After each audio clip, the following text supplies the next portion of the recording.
So मार्केटमध्ये मिळणारे जे पॅकेज सूप असतात किंवा मग चायनीजवाल्याकडे जे सूप मिळतं ते सगळ्यांना आवडतं. पण असं जे हेल्दी सूप असतं ज्याच्यामध्ये ऑल वेजीज असतात आणि त्याच्यामध्ये आपण कॉर्नफ्लॉवरसुद्धा टाकू शकत नाही, तर मग ते कसं लागतं सूप. सो जे सेलिब्रिटीज पितात किंवा जे अदर लोकं पितात की healthy healthy healthy without cornflour without any sauces कसं लागतं हे मला बघायचं होतं. सो इथे मी बनवत होते सूप.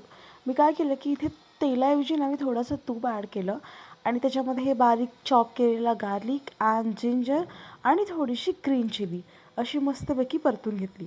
आता याचा ना त्याचं परतताना जो स्मेल येत होता ना तो डिट्टो म्हणजे सूप असतो ना तसाच येत होता.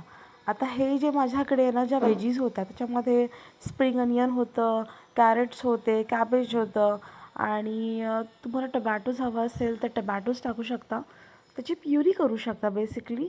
आणि इथे बीन्स होते, माझ्याकडे कॅप्सिकम नव्हती पण कॅप्सिकमने पण छान टेस्ट येते. सो ह्याला जेव्हा मी असं परतत होती ना असं इतकं सुंदर स्मेल येत होता ना की लाईक हां आपण अशीवाली भाजी खाऊ शकतो.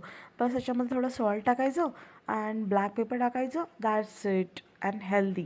पण नाही, इथे आपण सूप बनवत होतो. सो मी इथे काय केलं, मीठ टाकलेलं आहे आणि माझ्याकडे ब्लॅक पेपर पण होतं. सो ते मी स्किप केलेलं आहे आणि जे पण इन्ग्रेडियंट्स माझ्या घरात होते त्यापासून हे सूप बनवत होते.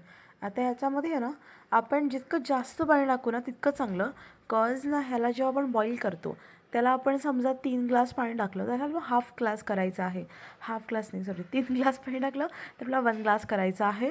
अँड खरं सांगू का हे वालं सूप आहे मी बघितलं होतं एक मे बी संजीव्स किचन समथिंग आहे त्याच्यामध्ये पाहिलं होतं त्या शेफचं.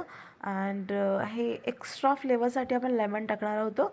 आणि या सूपचं गोष्ट ही एक हे वेट लॉससाठी किंवा आपलं डायजेशन इझी बनवण्यासाठी बेस्ट आहे. इव्हिनिंगच्या टाईमला आपण बनवू शकतो आणि घेऊ शकतो. सो ह्याला मस्तपैकी बॉईल करायचं आहे आणि जितकं त्याला आपण कमी करू शकतो तितकं करायचं आहे. तुम्हाला माझा ब्लॉग आवडला असेल लाईक करा, शेअर करा, सबस्क्राईब करा.